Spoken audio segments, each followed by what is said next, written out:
Magandang araw sa ating lahat mga boxing fans saan mang panig ng mundo. Ang bakbakan o labanan na ating tatalakayin ngayon, ito po ay sa pagitan ni Craig Richard kontra Willie Hutchinson.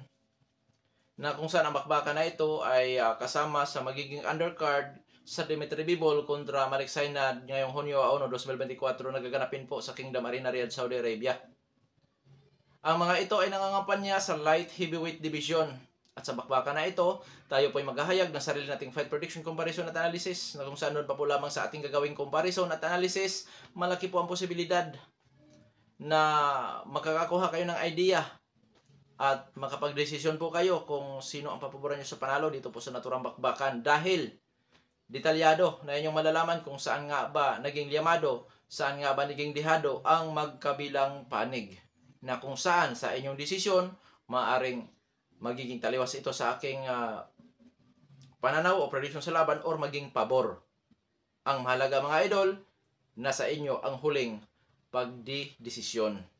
At dahil sa magkaroon niya po tayo ng comparison, marapat lamang na atin mo nang alamin ang kunting background dito sa magkabilang panig. Mula sa kanilang physical na appearance, experience o karanasan sa laban, maging sa kanilang mga taglay-taglay na skills o mga galawan. Dahil yan po ang ating gagamitin na mga referensya sa paghayag natin doon po sa comparison. Pero bago natin yan simulan, para po sa mga boxing fans na bago pa po lamang napadpad dito sa ating munting channel, inanyayahan ko po kayo na sana suportahan po yung pamamagitan po ng pag-subscribe, like, and share. At para po sa mga boxing fans na walang sawa na sumuporta at sumubaybay dito sa ating munting channel, taos puso po akong nagpapasalamat sa inyong lahat. Wala po nung sports PH kung wala rin po kayo mga idol.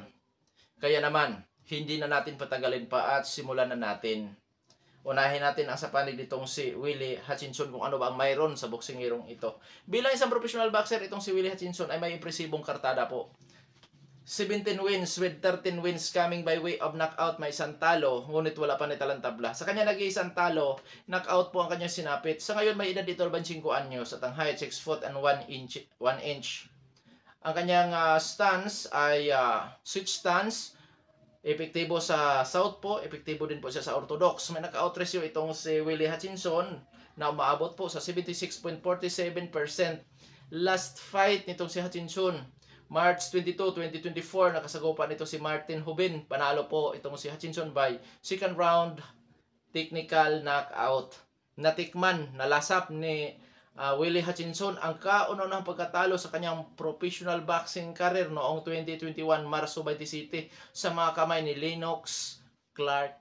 Doon siya nakatikim po ng 5th round knockout. Pagkatapos niyang matalo mga lods, nag-comeback fight po siya. Nagkaroon siya ng 4 na laban na kung saan impresibong panalo po ang kanyang naitala. Nawi po sa knockoutan at referee technical decision ang sinapit ng kanyang mga katunggali. So, nakarecover po itong si Willie Hutchinson.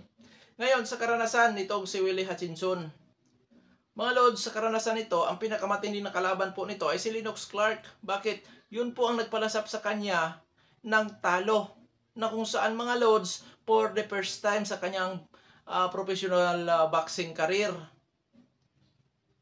Alam nyo ba kung anong nais kong ipahiwatig? Yung pagkatalo niya by brutal na pagka-knockout, which is bagsak siya nung tinamaan sa panga at hindi na nakarecover.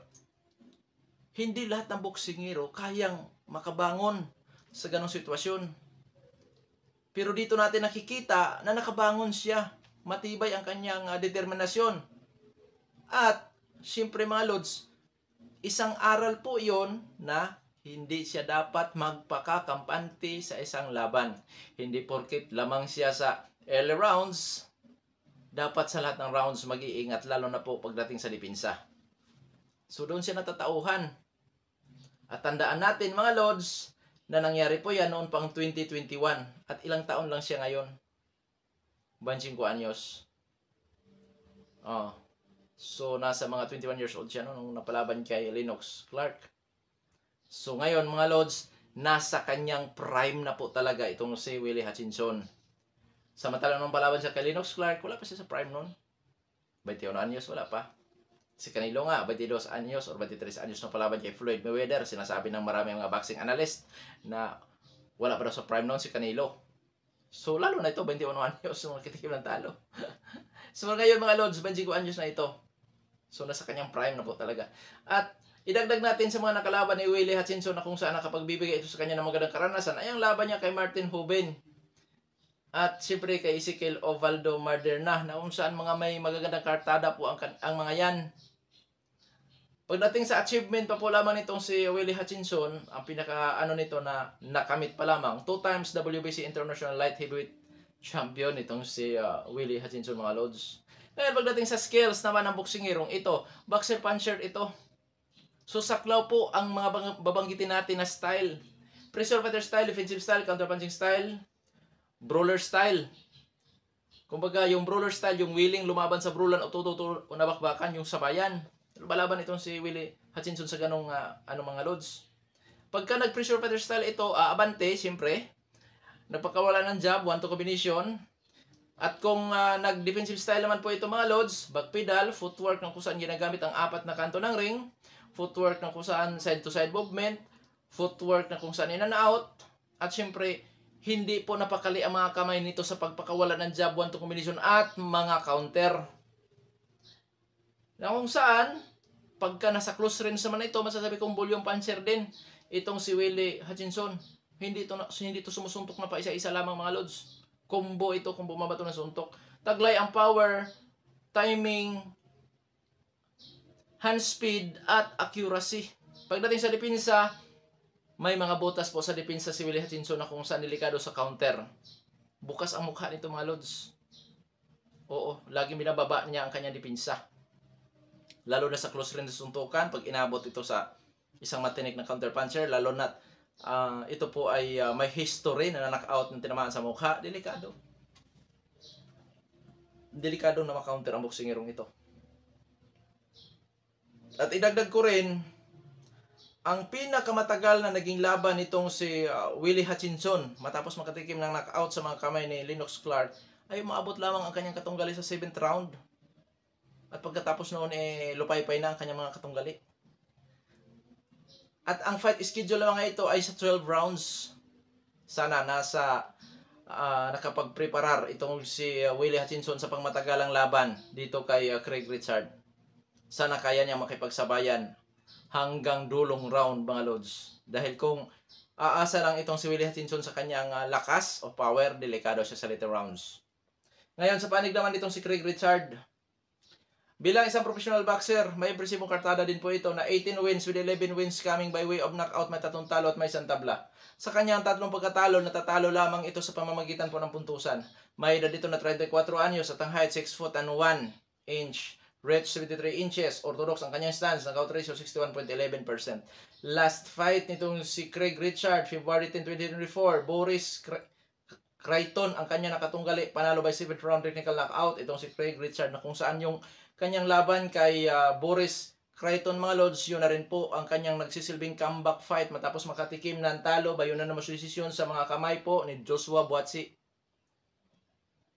Oo. Ngayon, dadako tayo sa karanasan itong si Craig Richard. Mga lods, minsan na itong naging world title challenger. Nakatunggali nito si Dimitri Bivol. Alam naman natin kung gaano kahusay sa teknikalan si Bivol. Na kung saan natalo itong si Craig Richard sa laban kay Bivol by unanimous decision. At siyempre, kay Joshua Buatsi, na kung saan itong si Joshua Buatsi mga lods ay nasa top ranking sa 3 major title belts dyan sa light heavyweight division. Rank 1 sa WBC, rank 1 sa WBA, rank 1 sa WBO. Itong si Joshua Buatsi na tumalo kamakailan lamang kay Craig Richard. At idagdag natin si Frank Baglione na kung saan mga lods, masasabi kong ang mga naging huling laban po nitong si Craig Richard ay mga di po basta-basta boksingero. Oo. Kahit kay Boris Creighton, hindi basta-basta boksingero si Boris Creighton. Ngayon, dadako tayo sa skills. Galawan nitong si Craig Richard, boxer puncher din po ito. Pressure fighter style, defensive style, counter punching style, umalaban din po sa brawlan, ututudrogbakan. Volume din ito kung bumabato ng suntok. Taglay ang timing, power at accuracy. Na kung saan may defensive style din po. Yun na nga sa isang boxer puncher. Pressure fighter style, defensive style, counter punching style, umalaban sa brawlan, ututudrogbakan. Ganon ang galaw nitong si Craig Richard. May footwork din po ito na kayang ipanatili ang kanyang lisensa sa kanyang mga kalaban. Footwork na side to side. Kaya din itong bumato ng suntok sa iba't ibang anggulo. Pagdating sa depensa nitong si Craig Richard ay may butas din po sa depensa. Kumakain po talaga ito ng kamao. Lamang, masasabi kong may tibay dahil sa kanyang tatlong talo sa puntusan lamang ito natatalo mga lods. Pagka sinasabi nating may tibay, hindi sa lahat ng pagkakataon. Nagkataon lamang na kaya niya saluhin ang mga papantay na suntok ng kanyang mga nakatunggali. Ewan ko lang dito kay Willie Hutchinson na may knockout ratio na 76.47% kung kaya pa bang saluhin ni Craig Richard yan. Sa madaling salita, pagdating sa depensa nitong si Craig Richard, although may magandang depensa si Craig Richard, pero matapang kasi ito mga lods. Kaya okay sa kanya na sumalo din. Kumakain din po ng kamao ito. So may mga butas din po sa depensa itong si Craig Richard. Ngayon dadako na tayo sa ating gagawing comparison at unahin natin sa ranking sa 4 major title belts dyan sa light heavyweight division at ang source naman natin po ay ang boxing scene. Courtesy sa boxing scene. WBC, WBA, IBF at WBO. Itong si Craig Richard, rank 13 sa WBC, rank 7 naman si Hutchinson. Si Craig Richard ay rank 5 sa WBA, wala po ang pangalan ni Hutchinson. Sa IBF, rank 12 si Craig Richard, wala pa rin ang pangalan ni Hutchinson. Ngunit pagdating po sa WBO, rank 15 si Craig Richard, rank 6 naman si Willie Hutchinson. Sa madaling salita, hindi po magkakalayo sa ranking ang dalawang maglalaban na kung saan mga idol, ang maglalaban ay nasa ranking. Magkalalaban ito dahil nasa ranking. Ngayon nadako na tayo sa kanilang physical na appearance at unahin natin sa edad.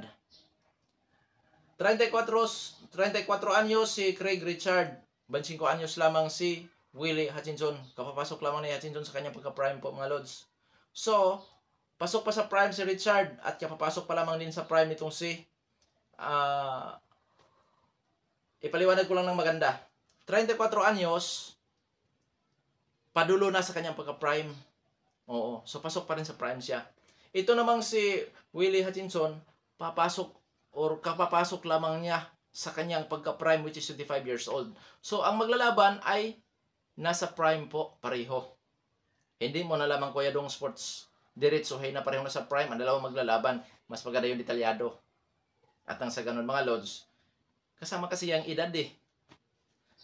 Height, reach, power, kung sino po ang may advantage. Magkasing tangkad lamang sila. 6 foot and 1 inch. Sa reach, ganun din. Ngayon sa power, alamang naman si Hutchinson. Umabot po ang knockout ratio ni Hutchinson sa 76.47%. Samantala, itong si Craig Richard ay mayroon lamang knockout ratio na 61.11%. Pasok sa knockout artist si Hutchinson, masasabi naman natin na ang knockout ratio ni Craig Richard ay sinasabi power puncher. So knockout artist kontra power puncher mga lods. Sa madaling salita, hindi dapat magpakakampante dito si Willie Hutchinson sa power na taglay nitong si Craig Richard. Ngayon, sa stance, lamang po si Hutchinson dahil purong epektibo, parehong epektibo, mag-south po man siya o mag-orthodox. Ngayon nadako tayo sa kanilang karanasan. Alamang po talaga na dihamak si Craig Richard. Minsan na siya naging world title challenger. At sa huli niyang laban una sa huli niyang laban, nasa world ranking ang kanyang kinatunggali. Samantala itong si Willie Hutchinson sa kanyang mga kinalaban mga lods, wala pong pangalan sa ranking. So lamang po sa karanasan si Craig Richard dito kay Willie Hutchinson. Ngayon, sa activity fights, parehong aktibo. Kasi nitong taon lamang po mga lods ay nagkaroon pa sila ng laban. Last fight ni Craig Richard, February 10, 2024. Samantala si Willie Hutchinson, March 22, 2024. So parehong aktibo ang dalawang maglalaban. Ngayon, dadako tayo sa kanilang skills, parehong boxer puncher. At hindi po magkakalayo pagdating sa kakulangan, sa depensa, sa hand speed, di po magkakalayo. Halos match lang po sila. Dito mga lods, lamang sa power si Hutchinson, lamang naman sa karanasan si Craig Richard. Sa madaling salita, 50-50 ang dalawang maglalaban. 50-50 lang sila. Bakit Kuya Dong Sports? Kasi panlaban din po yan, yung karanasan. Lamang sa power si Hutchinson, oo. ay lamang naman po sa karanasan si Craig Richards. So, yan ay masasabi natin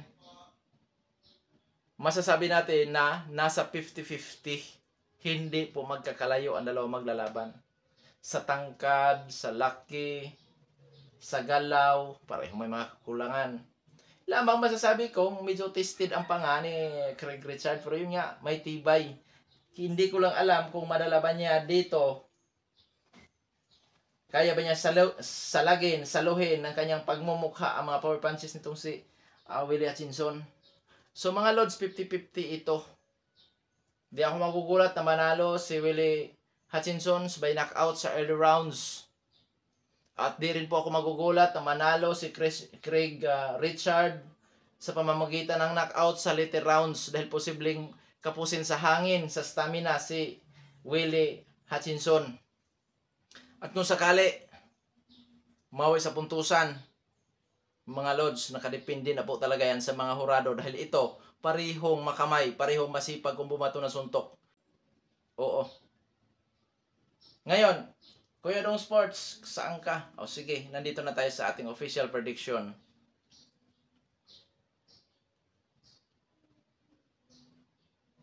Mahirap pa. Nahirapan ako mga Lods. Nahirapan akong pumili kasi patas kasi sila. Kung dito naman ako kay Willie Hutchinson, delikado siya sa later rounds. Kung dito naman ako kay Edward, delikado sa early rounds. Totoo. Walang halong biro mga Lods. Nag-out si Willie Hutchinson. Pinakamatagal na laban nito, 7 rounds eh. Sa kanyang 4 fights, mula nung kanyang kamag-fight, nagkaroon siya ng 4 fights. Ang pinakamatagal na round, 7th round. Eh, itong si Craig Richard mga Lods, sanay sa pangmatagalang laban. Sanay sa 12 rounds ito na hindi halos nagbabago ang galaw. Kaya, yun nga, sa early rounds, 1 to 8 or 1 to 6, delikado si Richard na knock-out sa mga kamay ni Willie Hutchinson. At paglagpas noon, delikado naman na si Willie Hutchinson ang manadali by knockout doon sa later rounds. Kaya napakahirap pumili mga Lods dito. Pero dahil sa yun po ang ating content, siyempre wala ako ibang magagawa kung kundi ang pumili ng isa. Okay. Official prediction ko po mga Lods, Craig Richard by technical knockout sa later rounds. Mula 7 hanggang 12. At kung sakali mawi sa puntusan, bagamat 50-50 ito, sa tingin ko Craig Richard pa rin by unanimous decision or split decision. Pero yun nga, hindi kagwat-gwat na manalo itong si Willie Hutchinson dahil halos match lang po talaga sila sa galaw. At sa panig ni Willie Hutchinson,